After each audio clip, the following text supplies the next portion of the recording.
Bonjour Guillaume, la commission de soins s'intéresse à ton métier. Aurais-tu un instant pour répondre à quelques questions?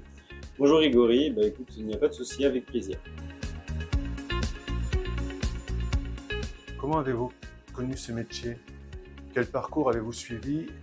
Avez-vous eu une formation spécifique? J'ai connu ce métier un peu par hasard. En fait, j'ai toujours adoré les sciences et donc après mon bac scientifique sur Parcoursup, j'ai vu la formation qui s'appelait BTS d'analyse de biologie médicale. Suite à cela, j'ai fait mon stage de deuxième année au centre hospitalier de Saint-Nazaire et par la suite, j'ai donc été embauché au laboratoire en tant que technicien. Moi personnellement, je suis spécialisée au niveau du secteur de biochimie.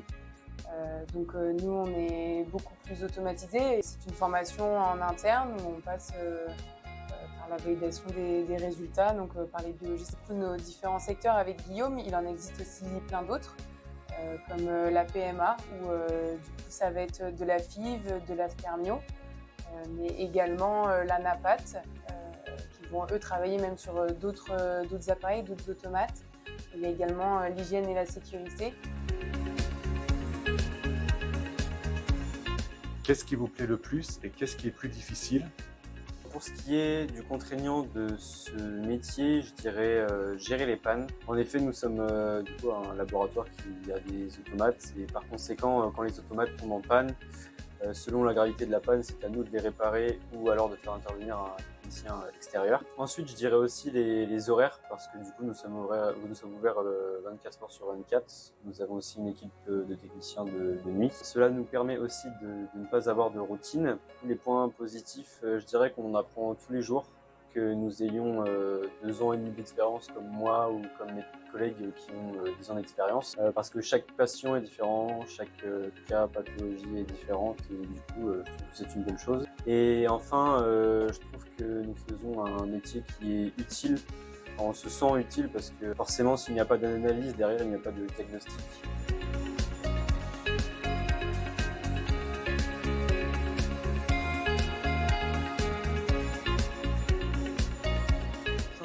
Du laboratoire, nous sommes au total plus d'une cinquantaine de techniciens. On a 22 en biochimie, nous sommes 29 en microbio et hématologie. Après, il y a aussi 3 cadres qui gèrent les plannings du laboratoire. Nous avons également 10 secrétaires et enfin pour terminer 6 biologistes et une responsable qualité.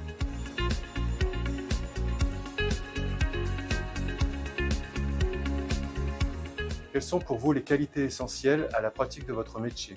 Du coup, les différentes qualités qu'il faut avoir pour être technicien de laboratoire, déjà, c'est un bon esprit d'équipe parce que c'est vrai qu'on est amené à travailler plus tous ensemble, même entre les secteurs, à s'entraider. Après, c'est vrai qu'il faut avoir une bonne organisation pour être toujours dans un range rapide, mais aussi très rigoureux et toujours en respectant le côté hygiène et sécurité. Mais aussi avoir un bon esprit critique sur ce qu'on rend et sur ce qu'on voit, afin d'être toujours dans une démarche d'amélioration continue de nos résultats.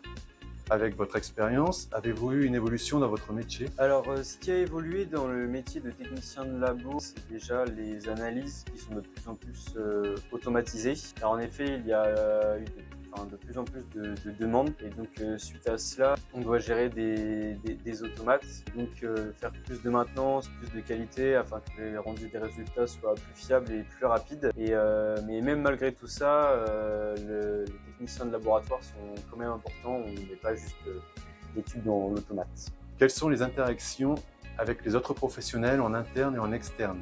Avez-vous des interactions avec des patients?